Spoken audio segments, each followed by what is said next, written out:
Good afternoon. I think we're going to get started now since we still have some folks rolling in, but my name's Heather Kostick. I'm the admin coordinator for the Penn Center for Science, Sustainability, and the Media, and I'm excited to welcome you to our first fall 2024 event. I'm now going to turn over the mic to our director, Dr. Michael Mann, who will introduce our guest speaker.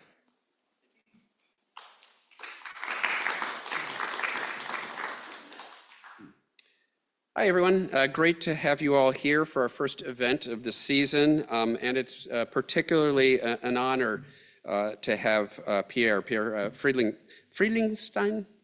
Okay.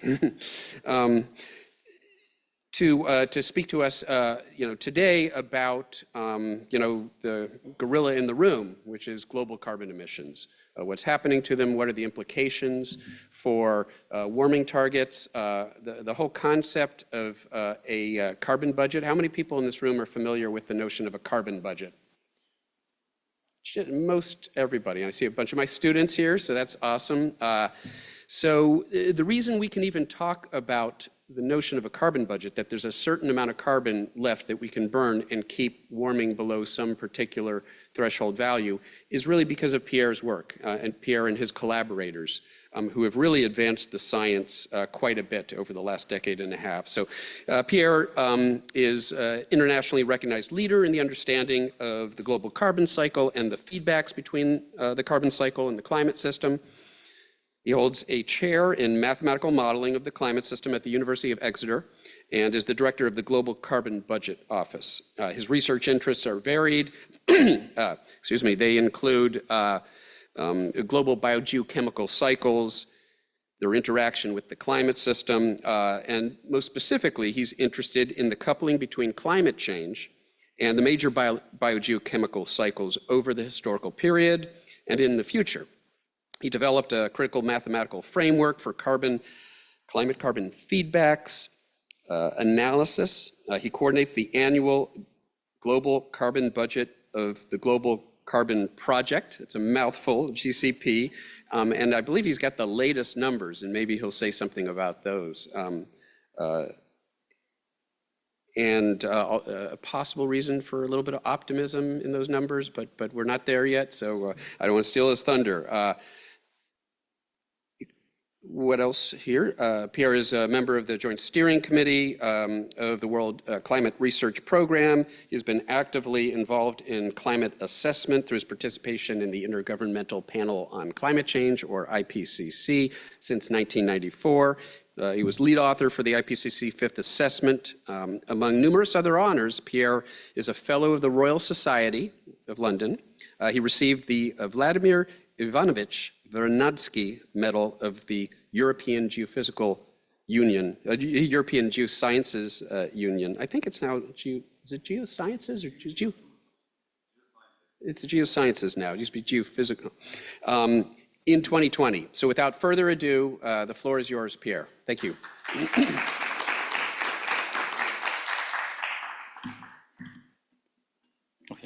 Okay, I don't need this one. I get confused. Okay, thanks, Michael, for this very nice introduction, and it's a great honor to be here as well and to give this presentation. So I'm in New York for Climate Week, also because I'm giving a talk on Friday at the Rockefeller University. So this is like my practice talk. So ask as many questions as you want, so I can improve and make sure it's perfect today and Friday. So as Michael said, I will try to have like a short, introduction on climate and carbon cycle and why they are so interlinked, and then slowly we'll go into the concept of budget and climate mitigation and where we are, what we need to be doing in the coming decades in order to limit global warming. So I will start with some key facts, and while thinking about this talk, okay, what are the key scientific understanding that we've got over the last 50 years that to me at least are the absolute proof that climate change is happening and it's important. And these guys, they are all godfathers, and I guess us, but probably none of us in the room would be in this room today if there were these people. At least 50 years ago. The first one that came to my mind, of course, is unbiased, is the carbon cycle. It's Dave Killing, because Dave Killing in 1958 started making measurements. So Killing is on the left. I mean, his mentor, they start, I mean, making, I mean, CO2 measurements, first in California, then in Mauna Loa, then in South Pole. And after a few years, I mean, you have the top slide. Can I see the pointer? No, it doesn't really work. Anyway, so these are the CO2 measurements. I mean, you can see a little dot, and after a few years, we realized that the CO2 was indeed increasing in the atmosphere. And at regular rate, so line, and if you look at the most recent data now from a few weeks ago from the FRITS data in California still on the killing map. So the killing is the sun, it took over, and they carry on in the development that is the iconic CO2 curve that we all know, which is showing the increase, the secular increase in CO2 in the atmosphere. The second key factor, of course, is climate modeling. That starts being developed in the 60s, 70s. Mann and Hampton as examples, but of course there's more than them, but I mean, again, to me, these are the key godfathers of climate modeling. And this is one of the first two-time CO2 simulations done with the GIST model in the 80s. At that time, they didn't have like this super nice and fancy color plot for the map, so you had like a line, a contour line, and you had the working. If we had time in looking. The folks online can't hear you. Oh, sorry. If you could look into details at this map compared to the most recent one from IPCC, there's virtually no difference, right? Large warming on the in high latitude, large warming over land. I mean, you see like 5 degrees, yeah. If you look at the details, it's in a sense it's frightening or it's amazing. I don't know how to qualify. It's amazing how close they were to what we know about climate system and climate change now, 40 years later. So anyway. If you carry on, ice core to me is the one more proof in the pudding that yes, it is changing. I said I would mention ice core. So, I mean, this is the first ice core data, again, the godfathers of the ice core, I mean, French, and Lorius and Jouzel, and Swiss, Oeschger, and there were a few Americans as well, but it was kind of like a EU lead activity at that time. You see, I mean, the first glacial cycle from the ice core. This is pre-industrial, Holocene, last glacial maximum, previous interglacial, and now, of course, we have many, many more. We have up to 8 glacial cycles, and you see, I mean, the strong correlation between CO2 and temperature. This is CO2, low in the ice age, much higher in interglacial, 280 versus 200 ppm, and this is a proxy of temperature, which follows quite closely the CO2. Of course, we know that, right? One more, and this one came a bit later, the hockey stick. And being here, I could not show the hockey stick, okay, with Michael and Keith Briffa, and again, showing, I mean, the completely abnormal warming and warming rates that we see over the historical periods compared to previous, in this case, I mean, 1,000-2,000 years in the past. And of course, this again shows, I mean, that, I mean, the perturbation we see today is unprecedented in historical record, at least. And then, of course, climate change became a global issue. This, like in the late 80s. And if you look at the research, I mean, if you go on Web of Science, you can't go further than 20 years in the past, but still you get the idea. This is like 20 years ago, this is like today. The number of publications that have a climate change in the title, it's been increasingly exponentially. I mean, likewise for policies and science and policy. 1988, I mean, they decide to have the APPC panel that would assess, I mean, the climate change and the anthropogenic perturbation to climate change, to climate, and the role of humans. And we had 1, 2, 3, 4, 5. Now we are at the 6th assessment. The 7th assessment has just started with a due date in 2028 or something around this time. And at the same time, of course, the UN decided they had to have a framework to assess the risk of climate change and what we need to do about it. And there was a UNFCCC with the COPs, and we had the first COP in 1992, then the Kyoto Protocol in 1997, Paris Agreement in 2016, and so on. I mean, the next COP is like in a couple of months from now, and this is the place where negotiations are being taken to agree across countries on reducing emissions and also financing adaptation and all of the issues that are related to climate change. All right. So there was lots of research, and at the same time, there was lots of research on the carbon cycle. And the main reason was that, I mean, quite rapidly, and again, this is killing in 1970. So I was like 5 years old. they realized already there was an issue with the carbon cycle, and the amount of CO2 we put in the atmosphere is much larger than the amount of CO2 that stays in the atmosphere. This is the input of CO2 from fossil fuel emissions from 1860, estimate from Keeling, and this is the measured increase in CO2 by the time in the late 60s, and you see that there's a massive gap between the emission of CO2 and the increase in CO2 in the atmosphere. We do the same now with the global carbon budget. 40 years later, it's still the same. This is the CO2 emissions in black, and in blue you have the growth rate of CO2 in the atmosphere, lots of variability, but about 50% less, and slower increase than the increase in emissions, which means there are carbon sinks. There are systems like land and ocean, they are absorbing a large fraction of this CO2. Again, if you go back to IPCC, first assessment, the only known carbon sink, and this is when I started my PhD, the main reason I started my PhD was because of this assessment at that time. They were saying essentially, yeah, there is a large carbon sink in the ocean, but it can't explain the mismatch between the emission and the observed CO2. So there has to be something else. So something else has to be the land, but we don't know exactly when, how, why. So there was a large uncertainty. And if you look back at the first assessment, they say emission, deforestation, atmospheric increase, uptake in the ocean, and the rest they call it imbalance. Or in the old days, we called it like the missing sink. And of course, part of the missing sink now is not missing anymore, is in the land. So I will jump forward and go to the global carbon budget and show you where we are now in terms of understanding of the carbon cycle. And then from there, we'll go into the mitigation system. So this is a CO2 increase. I won't go back to this because I showed it in my introduction with the increase now in CO2. CO2 now is 420 ppm. This is more than 50% higher than it was at pre-industrial, and it's still increasing by about 2 ppm per year. And as we know, the main drivers of this increase in CO2 is fossil fuel emissions. These are the best estimate of the global CO2 emissions from fossil fuel burning. Again, in the 60s, it was about 10 billion tons of CO2. Now it's about 37, so it's increased by a factor of 4 over the last 60 years. Mike said, I might say something about this year. So this is the estimate from last year. Now we are about to release the new budget, the carbon budget in a couple of months. We have some estimate of the current year, 24, and the current year is about the same level as last year. Maybe slightly above, less than 1%. No decline yet. There's no massive increase. If you look at the rate of increase of emission in the past, it's kind of plateauing, but it's not declining yet. These are the top countries emitting CO2, and all of these slides on carbon budget, they are in, if you Google global carbon budget, you'll find the slides and presentation, everything, so it's all available. You see emissions from big countries, of course, China is #1 now, the USA is #2, India, Europe, and so on.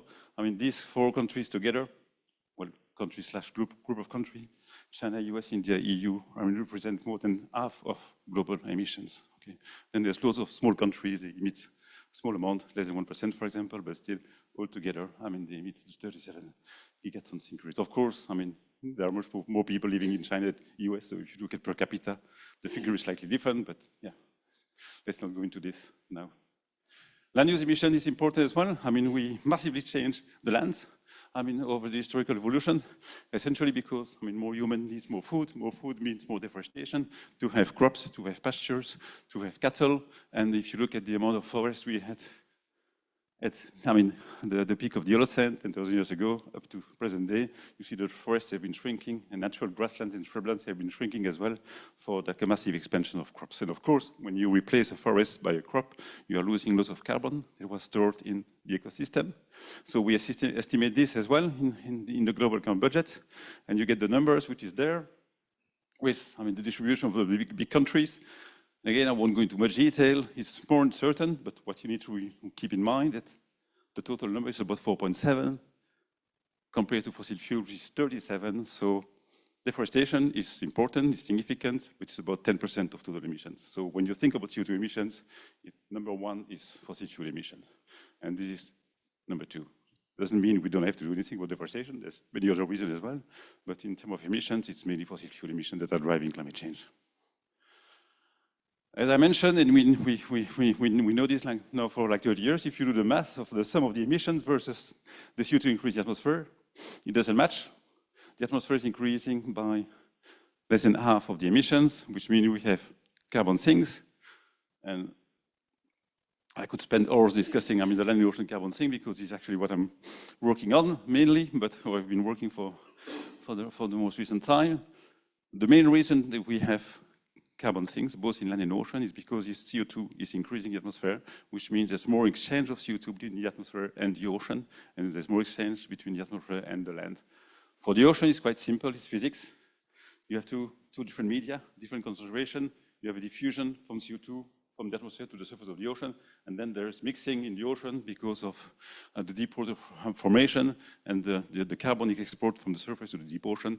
This takes a very long time, but altogether, there's a flux of CO2 going into the ocean at the moment. And as long as the CO2 in the atmosphere is above the concentration of CO2 in the ocean, you will have a flux of CO2 going into the ocean. For the land, the main process responsible for the uptake is photosynthesis. You have photosynthesis on land, which creates, biomass, plants, trees, and grasses, and more CO2 in the atmosphere means more photosynthesis, because photosynthesis needs CO2, nutrients in water, but CO2 as well. So if there's more CO2, there's more uptake, and so that creates an additional flux of CO2 going in the system. Of course, there is respiration, but there's a lag, it takes some time, and meanwhile, there is an increase of carbon in the system. If the concentration would stabilize, eventually the system would come back to a new equilibrium, but at the moment, because CO2 is increasing all the time, every year, there is more and more carbon going into the land. So when you put all the pieces together, these are the best estimate of the land sink and the ocean sink, with different products. This is many models. It's like a combination of models and observations of CO2 in the ocean. And we get a rough estimate, which is there, which is about 50% the CO2 stays in the atmosphere, about 30% goes into the land, and 25% of the CO2 goes into the ocean. It doesn't match totally. If you do the sum, it's not exactly 100%. There's like a few uncertainty there that we don't fully capture the global carbon cycle. We can't properly close it. All of these estimates are independent. Ideally, they should match, and this 100 should be equal to this 100, but it's not perfect. So we are missing something, but the something is on the order of like a few percent of the emissions. So it won't change the big picture. All right. Let's get to the core of the issue, which is climate change and emissions. So there's a few concepts, and that I need to go through, but it won't take too much time. So the first thing, again, going back to climate modeling, going back to Hansen, and these lots. Initially, when we're looking at, the response of the climate system to increase CO2, because of the limitation in the models, it was just like 2 times CO2. So it was a present-day control climate simulation versus a 2 times CO2, and you look at the difference, and you have this nice figure, which is the one I showed before. And then we kind of say, okay, well, we can do better. We can have like transient increase in CO2, and the first kind of simulation at maybe the first and the second APPC was 1% increase of CO2 per year. So this is the temperature response from all these models where they double the CO2 concentration over 70 years. With a 1% increase per year. So it's not fully realistic, but it gives you the response of the system in a transient mode. And then with IPCC, they try to have storyline and more, realistic scenarios describing the future. And initially, they were what we call the SRES. There was in the third assessment, I think maybe it's the fourth as well. And you have different kind of scenarios. You have the historical period where you force the system in concentration with the observed CO2, and then you force with future CO2 concentration, and you look at the climate response of the system. So this is great, this is advancement, but there's a major assumption here, which was kind of hidden and not really discussed, which is you don't need to know the climate system to know the concentration of CO2. All you need to know is the emissions. If you have the emissions, you can calculate concentration, and then from concentration, you can calculate climate change. So there is no feedback in the system. So the whole carbon cycle I showed you, land, ocean, somehow they don't care about future climates. And of course, we knew that this is wrong. Again, I will go back to my ice core. We know from the ice core that there's a massive, strong correlation between climate and CO2. And so they both control each other. Okay, climate skeptics will use this to say, see, The CO2 is not the driver. What we know is more complicated. It's a feedback. It's a proper feedback system. I mean, the temperature change, the CO2 drops, which amplify the decline in temperature when you go from interglacial to glacial, and vice versa the other way around. So they are, I mean, tightly linked. If you look at the CO2 growth rate in the atmosphere, I should say it's like about 2 ppm per year. It's not exactly 2 ppm every single year. It depends. It depends on what? It depends on the climate. And again, Bacastow was working with Killing in the 60s and 70s. He said that already. So in 76, we knew already that, of course, there was a strong correlation on internal timescale between climate and CO2. El Nino needs to larger CO2 growth rates compared to the normal year. La Nina needs to reduce growth rate. That was assessed in APPC third assessment in year 2000. So we kind of knew all of these things, all right? And this is where, I mean, the kind of thing I was doing at that time in the late 90s was to look at, I mean, the evidence from the models. And so we looked at future simulation of, I mean, climate model, carbon cycle model, land model, and ocean models. And so that's a PDF. It was supposed to be an animation, but somehow it didn't work, so you get everything at once. So let's just focus at the bottom one. It's easier, forget about this one. This is confusing me, even this title is wrong. Anyway, so this is the CO2 that you get in a coupled system, climate and carbon cycle models coupled together. And this is the difference that you have because of the carbon cycle feedback. So because of climate change, the land and the ocean carbon system are not as efficient to absorb CO2, which means that there's more CO2 that stays in the atmosphere. So what we call the airborne fraction is increasing in the future because of climate change. And if you do simulation with climate model with and without these feedbacks, you see that in every single Earth system model, you have more CO2 by the end of the century because of the carbon cycle feedback. So it could be small, it could be large, depending on the models, but it's always positive. Which means that we had to develop these new models, Earth system models, or climate carbon cycle models, which assume that the emissions is a forcing and everything else is the system. So the Earth system model compute the climate response and the carbon cycle response at the same time. So your forcing is the emission, and then you will calculate concentration that depend on the climate, and there's this feedback loops which is accounted for in other system models, and it's not in a simple climate model. So it's a bit more close to reality because the drivers is the human emissions and not the concentration. With this model, we found something which is remarkable, which is we call the TCRE, which is a transient climate response to cumulative emissions. So there's no time on these figures. The time is in the line. This is the total emissions of CO2 cumulative. So the sum over time, starting from pre-industrial, which is the 0 on this plot, and the y-axis is the warming. And every single line is one of these Earth system models, like the one I presented here, right? So you take these models, you look at the climate response versus the emissions from the model, and then you see that they have different slope, but it's almost linear. For one given model, it's a straight line, which is kind of like counterintuitive because we know that there is saturation in the CO2 in the CO2 response to climate, but there's also non-linearities in the carbon cycle system because larger warming means larger feedbacks. I mean, the system is less efficient to absorb CO2. So this term is nonlinear, or this term is nonlinear, and this one, which is TCRE, which is the change in temperature for the change emissions, somehow become linear. So it's like the magic of our system models. And it's not just one, it's all of them. So we cannot believe it's happening in the real world, or at least it's happening in the best representation we have of the real world. And of course, it's super important because thanks to this relationship, we kind of realize that for any, my text is gone.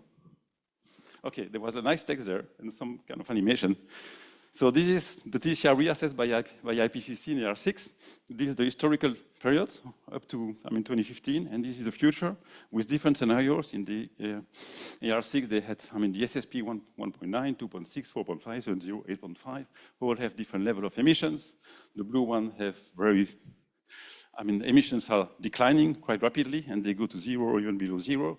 The 8.5 have emission, they continue to grow in the future up to the end of the century. But they are still aligned, and more emissions mean more warming, but it's linear, as said by the model, which means that for any warming level that you want to limit, there is a given amount of CO2 we can emit. If you want to limit your warming to 1.5, you have a given amount of emissions. We emitted this up to now. the gray zone, so what is left is the remaining carbon budget. And of course, I mean, it's important. Oh, I know why my text is missing, because it's on the next slide. Anyway, it's also important to realize, I mean, two key concepts.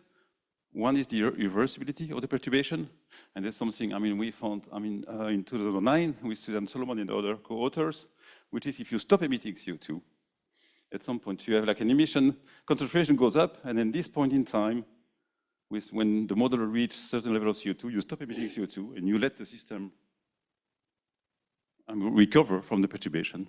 You see that the warming doesn't go down. It doesn't go up, but it doesn't go down. So essentially, the climate change is irreversible on human timescale. The climate change we have now, we are stuck with it for, well, the rest of our life and our kids' life and so on, unless we embark on the supermassive negative emission route in the future to reduce CO2 faster than the natural system can do it, and there we would get some cooling. And that's what we call overshoot and so on. We can discuss it later. But in the absence of negative emissions, warming is forever. Okay. However, if we stop emitting CO2, there's no extra warming. And this is like a new, also like relatively new findings. I mean, it goes back to this one because it was there in this one already, although we didn't really say it clearly.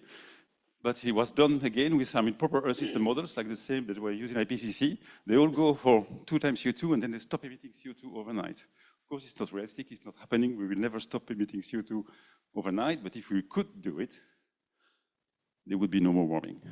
So essentially, and this is critical, because this means essentially there is no warming in a pipeline. Future climate change will be primarily driven by future emissions. So there's nothing written yet about future climate change. It's all depending on what we do in the future. Okay.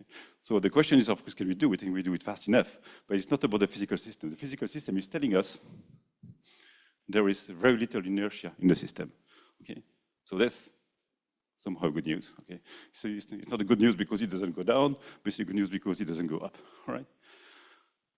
Okay, this is a slide I was missing, and now it is. So if you want to limit warming to any level, because of this relationship, and because of the fact there is no further warming or further cooling, the cumulative emissions give you a very good indication of the warming of the planet, not just for the time of the peak of emissions, but essentially forever. So if you want to limit to 2 degrees, these are your emissions. If you want to limit to 1.5, this is your cumulative budget. We have made this so far, so this is what is remaining. This is what we define as the remaining carbon budget. IPCC, of course, does it like a bit, I mean, more, I mean, seriously than just looking at a bar plot, but they give estimate, and I mean, the latest estimate from IPCC in 2020 was that, I mean, to limit warming to 1.5, the carbon budget is about 500 gigatons CO2. Okay. There's uncertainty, there's like 50% range. You can be more confident, less confident.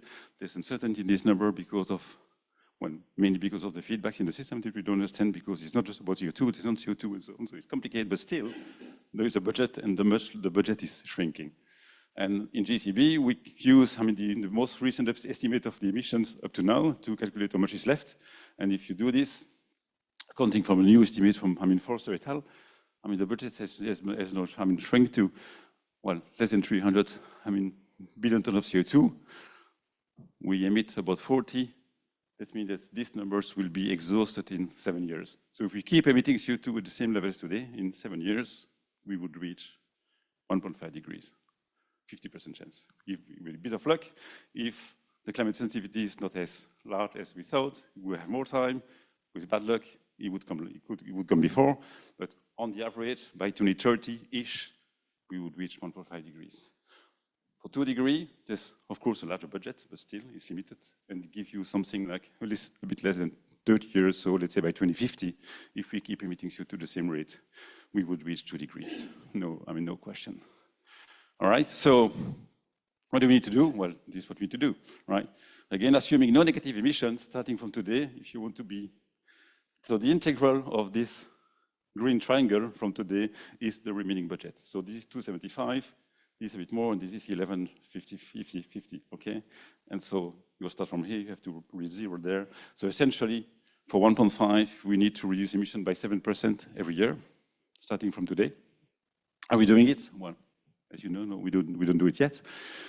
These are the NDCs. The NDCs are the commitment from all countries to achieve decarbonization and reach net zero. So all the big countries in the world, pretty much all countries actually have some ambition. They submitted to the UN. So you see, China, US, EU, India. I will just look at the, US, for example.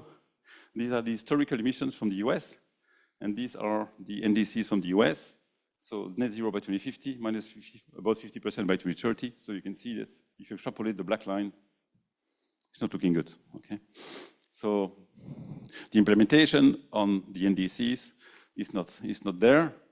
China, it's even worse because they said net zero by 2060, which means they have to reduce at some point. They haven't reduced yet. Same for India. EU is slightly better, but still, if you look at the slope is not steep enough. So, yeah, all countries have to do faster and they have to do more as well. Okay, we can do it. This is my message of hope. If you take the APPC, working group 3 assessment on the mitigations, and this figure is quite complicated, so usually I say, okay, let's just focus on a few numbers and zoom in. These are the potential of emission reductions, and the color is just the cost. It would cost. So for any kind of, so for big sectors, energy, land use, wind energy, if you deploy wind energy fast enough, by 2030, you can reduce emission by about 4 billion tons CO2. For cost, which is, if you go back to the slide, anything which is not dark red is less than 100 tons, US dollars per tons of carbon removed. And you do the sum of all of these bars, by 2030, you can reduce emissions globally by 50%. So it's not a technological challenge anymore. It's mainly a political one. At least we can do it. Not down to zero, but at least down to 50% and maybe more. It's technology possible. We have technology, so we don't have to wait for magic technology to develop. It's possible. So to conclude, global fossil fuel emissions quadrupled over the last 60 years. We saw, I didn't mention, we saw like a small blip in decline emission, like 5% in 2020, because of COVID. But unfortunately, emission recovered after COVID, and now we are back on track to increase. Maybe not as fast as before, but still not declining emissions. And as I said, our best estimate for today is maybe 0.5% more than last year, so not declining. So there's no evidence yet that we have reached peak in global CO2 emissions. Although if you do take into account land use, maybe we're there, but still, fossil fuel is not declining yet. The land and ocean are still removing a large fraction. We don't see any evidence of saturation of these carbon sinks. They are still functioning, even if regionally there are, some concerns. And then for the policy conclusion, as I said, there is a limited CO2 that we can emit if we want to limit warming to any limit, 1.5 or 2 degrees. We are getting extremely close to 1.5. Every single year is going in that direction. At current emission rate, we will reach 1.5 in the early 2030s. So all countries need to, aim to net zero as soon as possible. Of course, some countries like, Europe and EU and US, should do it before other countries, but still all countries will need to get to net zero eventually. And just to, re-emphasize this because I think it's really important. Stopping climate change is not a physical issue. Right? It's not even a technological issue, it's really a political issue. And I think, now in the US is the right time to remind this to everyone. Okay, it's not too late. Every 10th of degree of avoidable warming will count. Thank you.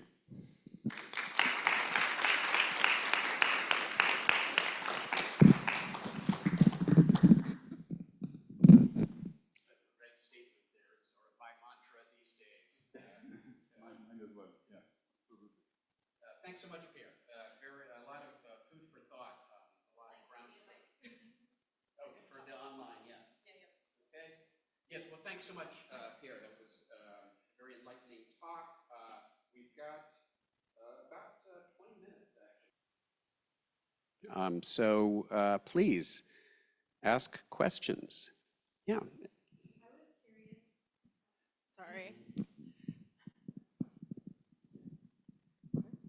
First of all, thank you. And second of all, I was curious with the global carbon budget, if you've done any kind of work of distributing that budget to either different regions of the world or different countries specifically, or is that more kind of up to other people's discretion? Because I know that distributive, like certain economies are still developing and are more reliant. So I was curious if you factor that into your work at all. So, I mean, the short answer, no, we don't. With the global carbon budget, I mean, it's like APPC, working with one, we look at the global numbers, and so the remaining budget is a global number. The atmosphere doesn't really care where it's coming from. What matters is the total emissions. Of course, the key question is, I mean, how do you allocate this budget to the countries? And this is a political issue, and this is probably why the progress is so slow, because countries can't really agree on who should take the lead and who should reduce first. If you go back to the slide I was showing with the NDCs, you say that we have commitment to do it. I mean, US say 2050 is zero, China say 2060 is zero, India say 2070 is zero. So there is some of kind of allocation of the budget, which is not the same for all countries. But still, at the end of the day, they have to do it. But this is not something we do, GCB or scientists in general, because it's a political issue. So it's debated at the COPs. Yeah, thanks. In fact, this is something that we talk about. Great. Good, tango. So you know, the work, the findings do have some interesting implications for policy and politics because, for example, we know that it's cumulative emissions that matter. And so some people like to point to China or India right now and say, well, hey, they're emitting more carbon than the United States is, so aren't they really the problem? Well, the US has emitted more cumulative carbon than any other country. And so even though Pierre isn't, you know, making precise prescriptions about the politics, the science really does have some interesting implications. Simon. Yep. Thank you, Pierre. I have two unrelated questions. The first one is, can you help me understand what scale the methane problem is relative to CO2? Because we hear a lot of news about methane, about undetected methane, and et cetera.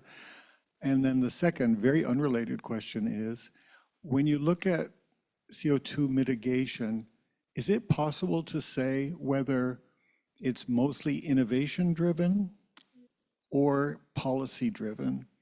Say, does policy make much of a difference, or are the gains that we're making mostly coming from innovation and adoption of innovation? All right, okay, so I'll start with the methane one.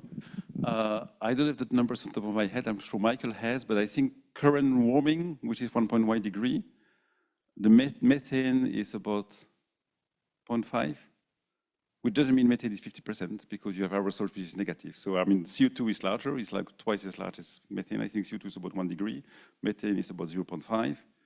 The rest is like 0 point something, a bit less, which makes way more than the observed warming because aerosols is producing a cooling. So methane is essentially number 2 after CO2. So it's key. I mean, you won't get climate stabilization with methane concentration as it is now.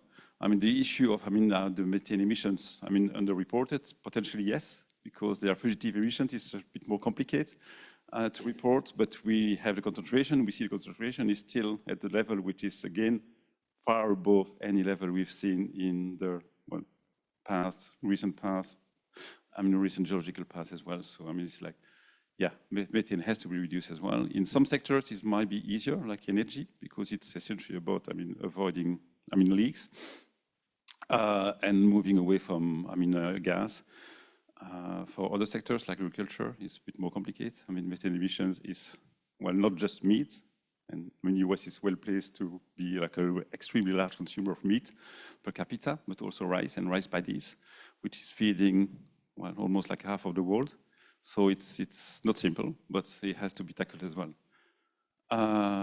Second question was innovation versus policies. I think it's you need both. I'm always advocating when people ask me, okay, who should act? Everyone has to act, including policies. I think policies has to come first because, you don't get long-term view from private sectors and finance without strong policies and strong commitment from policies to go in that direction. And you can see it in the US. If you have like a change in policies because of a change of presidents, and as you had, over the last 10 years, twice, it's not a good sign for investors. So you want climate policies that are really, really clear, that leads to investment in renewable, investment in electric grids, investments in electric cars and chargers, and I mean the whole system has to change. Installations, you have to have strong message from policies and government to make sure that it's actually happening. And then of course we have to do it, I mean you have to invest. But it's not, as I said, I mean, apart from some key sectors, it's not like we don't have the technologies. I think aviation is the exception. And again, I mean, coming from Europe, maybe we see aviation is not as critical as you guys because we have trains. Of course, I came by train from New York, so you do have train as well, but I mean, not that much. I'm going to take one in about an hour. Issue.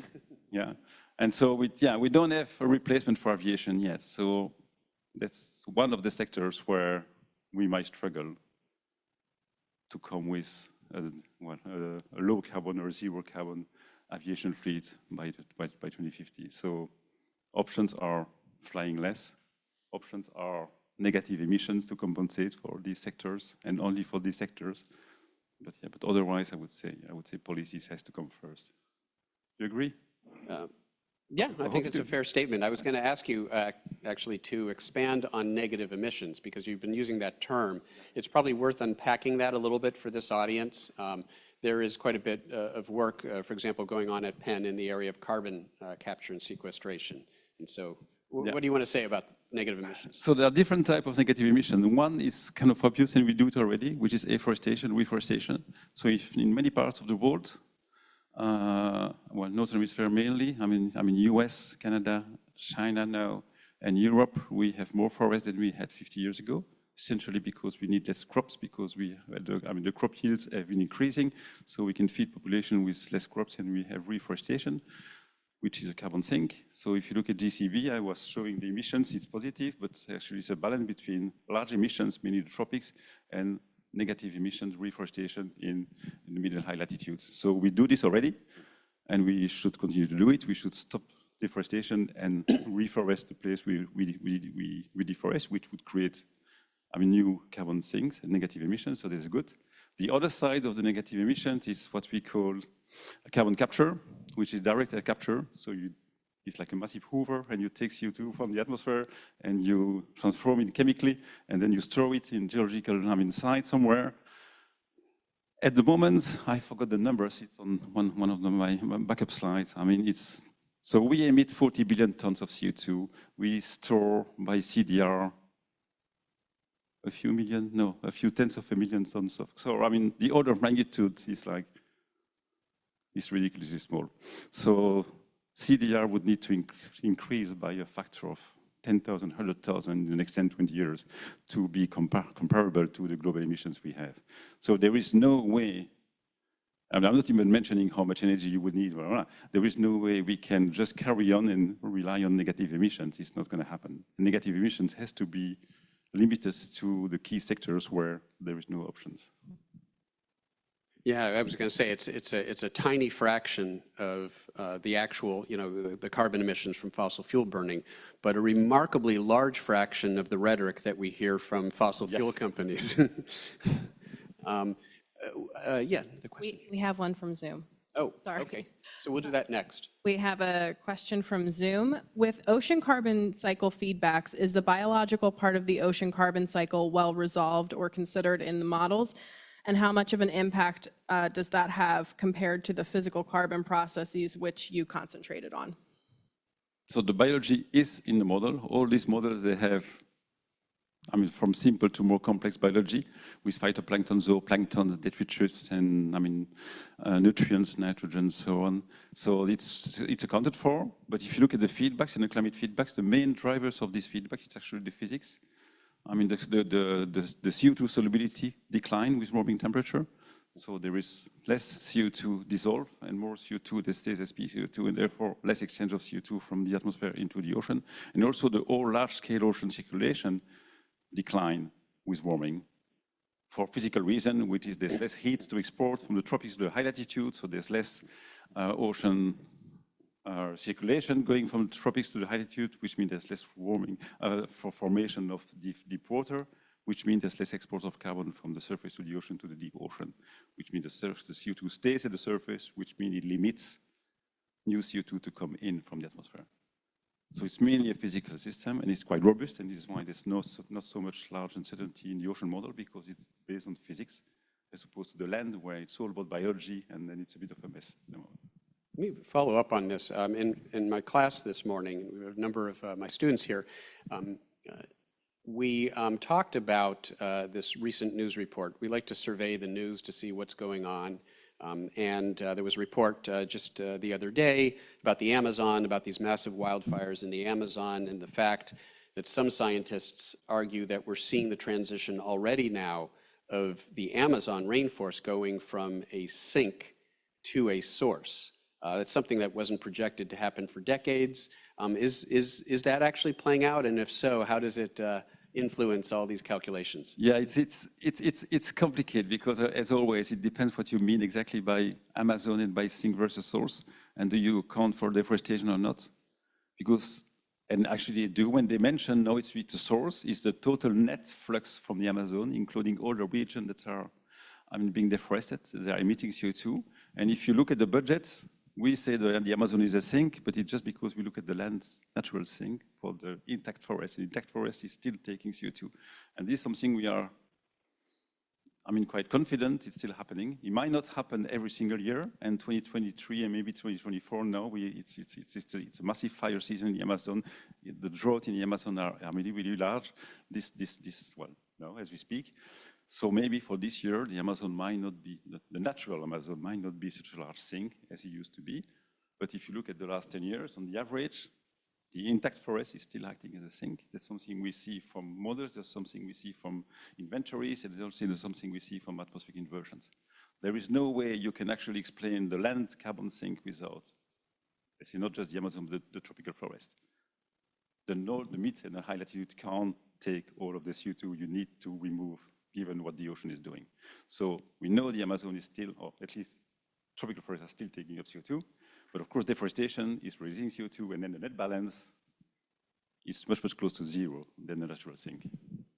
Yeah, and there's a larger question here that this relates to is how well are the models capturing some of the carbon cycle feedbacks that we hear about. There's a lot of worry about permafrost methane, the release of permafrost methane into the atmosphere and how well that's handled. And also the wildfire, the climate change wildfire feedback, where nearly a gigaton of CO2 was released from the Canadian wildfires 2 years ago, similar with Australia. So what about all that too? So that's, as I briefly said, the land carbon cycle is mainly biology, we don't do as well. And so, these are the two key processes that are not properly represented in, at least in CMIP 6 ESM. In the new generation, CMIP 7, some of them will have permafrost and fires, but in CMIP 6, it wasn't there. So if you look at the remaining budget, for example, they kind of account this and say, okay, actually, this is the budget we have from the model, but the model don't include permafrost. Permafrost will lead to some carbon flux being released, so we have to take this into account and reduce the budget by this amount of carbon that will come out of the system anyway. So it doesn't change the mitigation figures, but it does change a bit the understanding of the carbon cycle feedback. So if you look at the TCRE slope, I would argue it's potentially a bit steeper because of these feedbacks. So it won't help. And we haven't found, well, we found one feedback which might be negative, which is nutrients and nitrogen. In mid-high latitude, warming means more decomposition from the soil, but soil decomposition release CO2, which is bad, but it also releases nutrients, which is good because it increases photosynthesis. So there might be some slight negative feedback, but overall it looks like the positive feedback will win and carbon will be lost from soil or from permafrost with warming. So the physics and chemistry we're pretty confident in, or somewhat confident in. The biology is the big wild card. Yeah, and I didn't mention the fires, but fire is a mess as well. We don't do fires well in models. And even when we prescribe burn areas, we still can't reproduce the extent of the fires. When you prescribe the fires in the model, do you call them prescribed burns? Yeah, so there's two ways. So, Sorry. Yeah, we try to prescribe burns, but it doesn't work well. Other questions? Yeah, thanks for your talk. I'm wondering if you could comment on sort of like the world ran this big experiment with COVID where we slowed down, and how come we didn't get more emission reduction? Like, did we not slow down as much as, you know, the engine not slow down as much as it felt to all of us? Or like, in terms of the source side budget, how come we didn't get more? Well, yeah, I would argue, I mean, this drop, 6%, is the largest drop we've ever seen over the last 200 years, right? So it's not big for you, but it was big for us. If we had continued at that rate, we would have actually... We would be in a good place. So 5-6% is huge. Even the global financial crisis, this is 1%. No, it's just like annual emissions. This is just like the annual emission from fossil fuel burning, global. Right? So we dropped by 6%. Global financial crisis, only 1%. So it was the equivalent of 5 financial crises. So it's huge. Still, I agree with you. It's not that huge. But how should I think about? Well, the main reason, just to finish, where emissions are coming from, so the 6%, there's some reduction. Aviation dropped by 60%. Okay? So even aviation, it wasn't 100%, it was 60%. The main reason it's not 100% is because even in the countries where we had intense lockdown, like in Europe, the lockdown altogether was 2 months maybe for the whole year, like a few weeks here, a few weeks there, and so on. So 2-3 months. In US the same, I forgot, but I mean, you had lockdowns for some period, but not for the whole year. China, the lockdown was regional, it was not national. And again, it was like weeks here and there, months here and there. So, and the lockdown reduced some of the activity, like travel. It doesn't reduce emission from heating, for example, or it does reduce a bit because... downturn meant decreased manufacturing. And so, I mean, there's been some nice studies that look at all the different sectors and what happened. But as you're saying, transport was probably the big, Transport was a big one. Industry a bit as well, of course. I mean, less production, less industrial production. But yeah, it was not like the entire world stopped moving for one whole year. It was regions of the world for weeks or months in the year. Okay, and that helps. I mean, I think the piece of it, so what I'm hearing is like, we can still get more gains from transportation reduction. We're not to learn from this that like, you're saying there actually wasn't that, you know, aviation went down for a small amount of time, but then there was short periods of time when like driving. Yeah, transport, I mean, reduced, I mean, massively. Over the period, like in Europe, I mean, transport was reduced by 50% over these 8 months. But 50% over 1 month is 5% over 1 year. Right? I would argue there is a larger point to be made here, though, which is that we only get so much gain from behavioral change, from reducing consumption, et cetera. What we really need to do is transition away from a system that relies upon fossil fuels. As long as we have a fossil fuel-driven economy, there's only so much we can get. And efficiency and conservation is part of the solution, but it's nowhere close to the lion's share of the solution. No. Yeah, and in a sense, it's a bit depressing. I mean, we feel the same kind of like, disappointment to see that, as soon as COVID ended, emission went back up.